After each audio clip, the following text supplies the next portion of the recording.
Парень решил проснуться вовремя и поставил 5 будильников, но проснулся только в 1 час дня.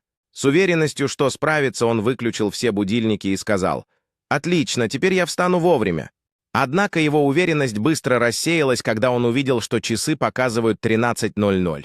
Мораль этой истории проста. Доверяйте будильнику, а не своему сонному уму. Смешно, как маленькая коробочка с кнопками может быть более надежной, чем наши собственные мысли. И в следующий раз, когда вы решите проспать, помните, лучше задать вопрос будильнику, чем сомневаться в себе. Пусть этот забавный случай послужит напоминанием, что иногда простые решения самые надежные. Итак, настраивайте свои будильники с уверенностью, и пусть они начинают ваш день с правильной ноты. В конечном итоге, даже если вы проснетесь поздно, всегда можно найти способ начать заново и сделать день продуктивным. Так что не забывайте, каждый новый день — это шанс сделать что-то замечательное, независимо от того, когда вы проснулись. И кто знает, возможно, именно этот случай станет началом ваших утренних ритуалов и привычек.